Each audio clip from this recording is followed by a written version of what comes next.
നമുക്ക് CFSOയുടെ ഒരു previous year question ഇന്ന് പരിചയപ്പെടാം. Which one of the following is caused by zinc deficiency? Option A cretinism, option B acrodermatitis enteropathica, option C amenorrhoea and option D insomnia.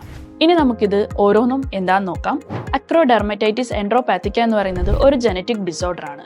നമ്മുടെ ബോഡിയിലെ സിങ്കിനെ absorb ചെയ്യാനുള്ള ability ഇല്ലാതാക്കും. അതുകൊണ്ട് തന്നെ ഇത് സിങ്ക് ഡെഫിഷ്യൻസിക്ക് കാരണമാകും. ഇതിന്റെ പ്രധാന സിംറ്റംസ് എന്ന് പറയുമ്പോഴത്തേക്കും ഡെർമറ്റൈറ്റിസ്, അലോപേഷ്യ, ഡയറിയ ഇതൊക്കെയാണ് ഇതിന്റെ പ്രധാന സിംറ്റംസ് ആയിട്ട് വരുന്നത്. നെക്സ്റ്റ് വൺ ക്രെറ്റിനിസം ആണ്. ഇത് അയോഡിൻ ഡെഫിഷ്യൻസി ആണ്. ഇത് നമ്മുടെ physical and mental development impair ചെയ്യും. നെക്സ്റ്റ് വരുന്നത് അമ്നോർഹിയ ആണ്. Hormonal imbalance, weight loss, stress ഇതുമൂലമുണ്ടാകുന്ന ആബ്സെൻസ് ഓഫ് മെൻസ്ട്രുവേഷനെയാണ് അമ്നോർഹിയ എന്ന് പറയുന്നത്. ലാസ്റ്റ് വരുന്നത് insomnia. Stress, anxiety, poor sleep habits ഇതുമൂലമുണ്ടാകുന്ന ഒരു സ്ട്രെസ് ഡിസോർഡർ ആണ് ഇൻസോമിനിയ എന്ന് പറയുന്നത്. അപ്പോൾ കറക്റ്റ് ആൻസർ വരുന്നത് ഓപ്ഷൻ ബി അക്രോഡെർമറ്റൈറ്റിസ് എൻട്രോപാത്തിക് ആണ്.